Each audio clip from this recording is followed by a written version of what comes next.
মুখ্যমন্ত্রীর নির্দেশ এই সময় মানুষদের পাশে দাঁড়ানোর জন্য কখনো আমরা ছুটে এসেছিলাম এবং এখন যুদ্ধকালীন তৎপরতা আমাদের এই নদী বাঁধটাকে যাতে তাড়াতাড়ি মেরামত করে যায়, যাতে মানুষের দুর্যোগটাকে দুর্ভোগটাকে আরো কমানো যায়, তার জন্য আমি বারবার বলেছিলাম। এরা অলরেডি সেদিন থেকেই যুদ্ধকালীন তৎপরতায় এই প্রাকৃতিক দুর্যোগের মধ্যেও আমাদের মাননীয় মুখ্যমন্ত্রীর অনুপ্রেরণায় আমাদের দপ্তর কাজ করছে।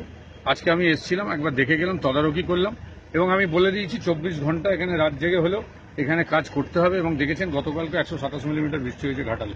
সুতরাং এইরকম পরিস্থিতি তো আজকে 2 ফুট জল বেড়েছে, কিন্তু তা সত্ত্বেও সমস্ত রকম মেশিনারিকে মোবিলাইজ করে আমরা দ্রুততার সঙ্গে এই বাঁধটাকে মেরামত করব এবং আমি বলেছি 7 থেকে 10 দিনের মধ্যে এই বাঁধ মেরামত করতে হবে এবং তার সাথে এন্টায়ার এই যে এমব্যাঙ্কমেন্টগুলো আছে এগুলোর একটা সার্ভে চালাতে হবে, যাতে আগামী দিনের সমস্ত জায়গাকে আমরা সুন্দরভাবে করতে পারি। কারণ ঘাটাল মাস্টার প্ল্যানের অলরেডি আমাদের, আপনারা জানেন, আমরা রেডি করে দিয়েছিলাম আইআইটি খড়গপুরকে দিয়ে।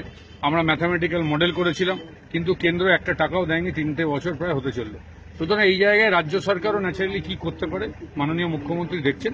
সুতরাং আমার এই উদ্যোগ থাকলো যাতে দ্রুততার সঙ্গে যুদ্ধকালীন তৎপরতা এই বাঁধটা বেঁধে দিয়ে যাতে মানুষকে দুর্ভোগটাকে কমানো যায়। আবার আমি আসবো, দেখি তারপরে। আপনি কাজের গতি থেকে সন্তুষ্ট? ন্যাচারালি আরো একটু বাড়ানোর জন্য দেখেছেন, আমি নিজেও গেছিলাম, বলেছি আরো 2টো মেশিন মোবিলাইজ করতে। এবং আমি, আপনারা জানেন যে যখন তখন আমি ভিজিট করি এবং আমি হয়তো আগামী দিনে একটা সার্টেন ভিজিটও আসবো। অতিরিক্ত জল ছাড়ার জন্য কি এই দুর্ভোগ? হ্যাঁ, নিশ্চিতভাবে। কেন, 2টো কনফ্লুয়েন্স হয়েছে। একদিকে ভরা কোটাল ছিল, তার উপরে এত বৃষ্টিপাত হয়েছে চারিদিকে, এবং তার সাথে ডিভিসি এবং ঝাড়খণ্ডের জলাধারের জল, মানে একসাথে মিলেমিশে হয়তো জলাধারের জলটা তখন যদি রেস্ট্রিক্ট করতো হয়তো এই ভয়াবহতাটা হতো না। ক্ষয়ক্ষতির কিছু পরিমাণ সেটা তো আমরা বলতে পারবো না, ওটা disaster management. Okay, thank you সবাইকে।